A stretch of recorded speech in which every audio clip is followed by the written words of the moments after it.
संजय गांधी निराधार अनुदान योजना, श्रावण बाळ योजना, विधवा पेन्शन योजना, वयोवृद्ध योजनेच्या सर्व लाभार्थ्यांसाठी अखेरीस आनंदाची अपडेट आहे. कारण अनेक दिवसांपासून जो रखडलेला हप्ता आहे अखेरीस जमा होण्यास सुरुवात झालेली आहे. तुम्हाला देखील माहिती आहे की जी वेबसाईट आहे ती सध्या अजूनही बंद आहे. मात्र डीबीटी मार्फत लाभार्थ्यांच्या खात्यामध्ये खटाखट पैसे जमा होण्यास सुरुवात झालेली आहे. तर इंदिरा गांधी योजनेअंतर्गत वयोवृद्ध अनुदान काही लाभार्थ्यांच्या खात्यामध्ये 3,000 रुपये जमा झाले आहेत. म्हणजे थकीत पेन्शन आपण म्हणू शकतो ते सुद्धा जमा झाले आहेत व जून हप्त्याचं वितरण देखील आता सुरू झालेले आहे.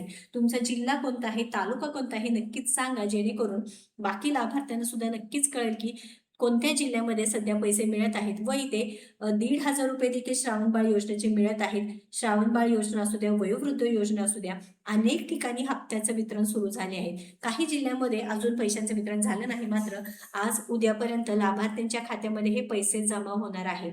आता डीबीटी मार्फत पैसे जमा होत आहे, त्यामुळे नक्कीच लाभार्थी खुश आहेत. जरी वेबसाईट सुरू झाली नाही तरी सुद्धा अशा प्रकारे ही वेबसाईट सुरू झाली आहे. पूर्ण जे काम आहेत अजून सुरू झालं नसले तरी सुद्धा लाभार्थी मित्रांनो, तुमच्या खात्यामध्ये संजय गांधी निराधार अनुदान योजना, श्रावण बाळ योजनेचे पैसे जमा झाले का नाही लगेच तपासा. व्हिडिओ महत्त्वाचा आहे, जास्तीत जास्त लाभार्थ्यांना शेअर करा व अशाच महत्त्वपूर्ण अपडेटसाठी आपल्या योजना यात्रा चॅनलला व पेजला फॉलो सबस्क्राईब करा. धन्यवाद.